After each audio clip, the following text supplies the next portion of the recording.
இன்றே டவுன்லோட் செய்து உங்கள் ஃபேவரட் ஷோக்களை என்ஜாய் பண்ணுங்க. நீ என்ன உடைஞ்சு போய் உட்கார்ந்திருக்க? நீ என்ன தப்பு பண்ண சொல்லு. அவ அம்மாவை வீட்டுக்குள்ள கொண்டு வந்து வச்சுக்கிட்டு நாடகம் பண்ண பாத்தியா? அன்னைக்கே அவளை மொத்தமா அடிச்சு வீட்டை விட்டு துரத்திருக்கணும். கர்ப்பமா இருக்கேன்னு அவ சொன்ன வார்த்தையை நம்பி மறுபடியும் அவ மேல இறக்கப்பட்டு இந்த வீட்டுக்குள்ள கொண்டு வந்து வச்சோம் பாரு. அதுதான் நம்ம பண்ண பெரிய தப்பு. நம்ம ஒட்டுமொத்த பேரையும் அவ முட்டாள நினைச்சிருக்கா. உன் இறக்க சிந்தனைய ஐயோ பாவன் நீ நினைக்கிற பாத்தியா? உன் மனசு அது அவளுக்கு சாதகமா நல்லா பயன்படுத்திக்கிட்டா. அவெல்லாம் வள்ளியம்மா விடுங்க, தப்பு நடந்துருச்சு. அதையே நம்ம திரும்ப திரும்ப பேசுறதுனால நம்ம ஏமாந்துட்டோமேங்கிற குற்ற உணர்ச்சி தான் ஜாஸ்தி ஆகும். மாமா வருத்தப்படுவாரு வள்ளியம்மா. இல்ல கண்மணி, எல்லா தப்பும் என் மேலதான்.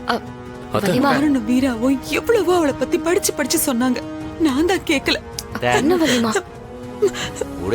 பாவம் அவன் அம்மா மேல சத்தியம் பண்ணி அவன் எந்த தப்பும் பண்ணலன்னு தலையால அடிச்சுக்கிட்டான். அதையும் நான் கேக்கல. கண்மூடித்தனமா ஒரு பொண்ணு இந்த விஷயத்துல எல்லாம் பொய் சொல்லுவாளான்னு அவளை நம்பினதுக்கு என்ன நல்லா அசிங்கப்படுத்திட்டு போயிட்டாடா. நல்லா அசிங்கப்படுத்திட்டு போயிட்டா.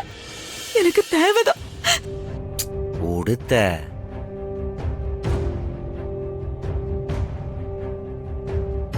மாமா, இந்த பிரச்சனை இதோட முடிஞ்சிருச்சுன்னு நினைச்சுக்கோங்க. நீங்களோ இல்ல வள்ளியம்மாவோ யாரும் தப்பு பண்ணல. உங்க மேல எங்க யாருக்குமே எந்த வருத்தமும் இல்ல மாமா. நியாயமா ஒரு பொண்ணு தனக்கு இந்த மாதிரி ஒரு அநியாயம் வந்துச்சு நின்னானா அந்த இடத்துல ஒரு நல்ல மனுஷனா நீங்க என்ன முடிவு எடுக்கணுமோ அதுதான் எடுத்தீங்க. அவங்க பக்கம் நின்னீங்க. அதுல எந்த தப்பும் இல்ல மாமா. அந்த நிமிஷத்துல அது சரிதான். இன்னைக்கு நாம நிரூபிச்சிட்டோம்ல, அதை விட்டு தள்ளுங்க. என்னைக்குமே நம்மளோட நியாயத்தையும் நேர்மையையும் ஒரு சில பேர் தப்பா பயன்படுத்துறதுனால நாம தப்பாயிர மாட்டோம் மாமா. அவங்கள நினைச்சு நாம நம்ம நல்ல குணத்தை இழந்துடக்கூடாது. நீங்க எப்பவும் இப்பவும் சரியாதான் இருந்திருக்கீங்க. ஒரு பெரிய புயல அடிச்சு ஊஞ்ச மாதிரி இருக்குப்பா. ஏய், என் வாழ்க்கையில இன்னைக்கு தாண்டா ரொம்ப சந்தோஷமான நாள். அவ இந்த வீட்ல இருக்கிற ஒவ்வொரு நாளும் எனக்கு அப்படியே நரகம் மாதிரி இருந்துச்சு. இப்ப நான் இழந்த எல்லாமே என் கைக்கு திரும்பி வந்த மாதிரி நிம்மதியா இருக்கு. பிருந்தா, அவன் அவ்வளவு ஈஸியா இந்த வீட்டை விட்டு போற ஆள் கிடையாது. கண்டிப்பா ஏதோ ஒண்ணு பண்ணுவா. நம்ம கொஞ்சம் எல்லாத்துக்கும் தயாரா இருக்கணும். இல்ல மாமா, வள்ளி அம்மாக்கும் மாமாக்கும் தான் அவ ஃப்ராடுங்கிற உண்மை தெரிஞ்சிருச்சுல்ல. இனிமே அவ என்ன பண்ணாலும் பாத்துக்கலாம் மாமா. அந்த தைரியம் எனக்கு வந்துருச்சு.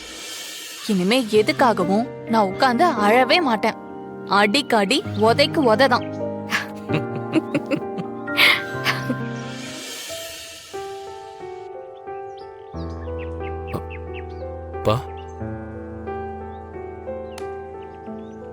கார்த்தி, என்ன மன்னிச்சிடுப்பா. பா, நீங்க என்னப்பா தப்பு பண்ணீங்க? நீங்க எதுக்கு மன்னிப்பு கேட்கணும்?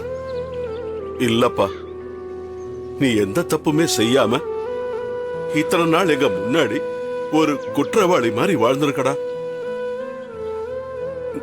நானும் உன்னை சந்தேகப்பட்டுட்டேன். சாரிடா.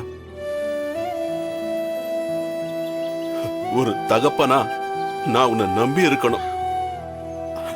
ஆனா ஒரு பொண்ணு அத்தனை பேர் முன்னாடி எனக்கு அநியாயம் நடந்துருச்சுன்னு சொல்லும் போது என்னால வேற எதையும் யோசிக்க முடியலப்பா. ஆனா என் உள் மனசு என் புள்ள தப்பு பண்ணிருக்க கூடாதுன்னு சொல்லிக்கிட்டே இருந்துச்சு. நான் அதனால தான் பிருந்தாவை கூட இந்த வீட்டுல இருக்க சம்மதிச்சேன். கடைசியாவ கர்ப்பமா இருக்கேன்னு சொன்னதும் நான் அப்படியே உடைஞ்சு போயிட்டேன்டா.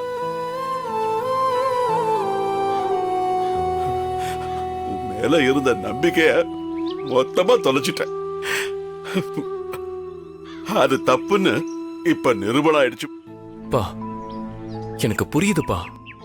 உங்க இடத்துல வேற யாரு இருந்தாலும் அந்த விஜய் இன்னும் ஏமாத்திருப்பாப்பா. ஏன்னா அவ அந்த அளவுக்கு அவ்வளவு நடிச்சு ஏமாத்தினா. ஆனா என்னைக்கா இருந்தாலும் நீங்க என்ன புரிஞ்சுப்பீங்கன்னு எனக்கு பெருசா நம்பிக்கை இருந்ததுப்பா. அதான் இன்னைக்கு நடந்திருக்கேன்.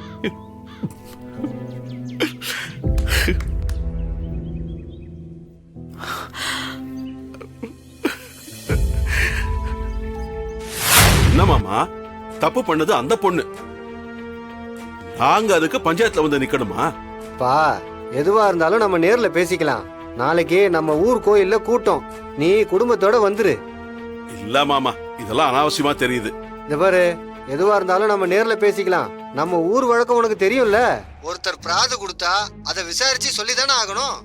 இந்த பாரு, நீ குடும்பத்தோட நாளைக்கு வந்துரு. சரிங்க மாமா.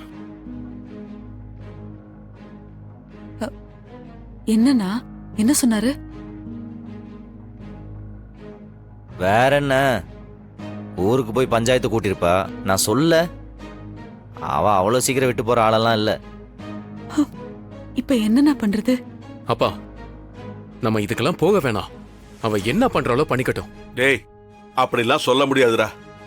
நாம பஞ்சாயத்துல கலந்துக்கிட்டு தான் ஆகணும். கலந்துக்கிறத பத்தி பிரச்சனை இல்ல மாமா. என்ன ஆனாலும் சரி, அவ இந்த வீட்டுக்குள்ள திரும்ப வரவே கூடாது. கண்டிப்பா அந்த முடிவுல மட்டும் யாருமே மாறக்கூடாது. அவ இவ்ளோ தைரியமா பஞ்சாயத்தை சொல்லிருக்கானா, கண்டிப்பா பெருசா ஏதோ பிளான் பண்ணிருக்கா.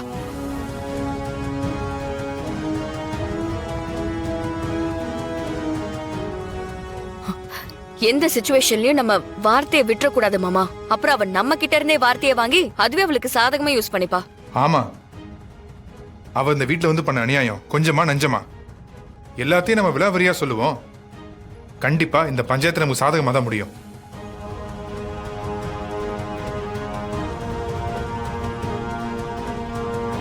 நம்ம அவசரப்பட்டு அவளை ரொம்ப சீண்டிட்டோமோ? ஏண்டி, அவளுக்கா நீ இறக்கம் பாக்குற? இறக்கம்லாம் ஒண்ணும் பாக்கல. நம்ம ஏதாவது நாசுக்கா பேசி அனுப்பி இருந்திருக்கலாமோ? இந்த மாதிரி கழுத்தை பிடிச்சி வெளியே தள்ளி கலவரம் பண்ணிருக்க வேண்டாம். அதுவும் அன்னைக்கு நம்ம சொந்த பந்தம் எல்லாருக்கும் முன்னாடி நடந்துச்சுல, அதவே அவ காரணமா சொல்லி சிம்பத்தி கிரியேட் பண்ணுவா. பண்ணுவாதான், அதான் அவளோட குணம். அது நமக்கு தெரியாதானே? அதுக்காக அவளுக்கு பட்டு கம்பளம் விரிச்சு போயிட்டு வா மகாராணின்னு அனுப்பிச்சு வைக்க முடியாதுல்ல.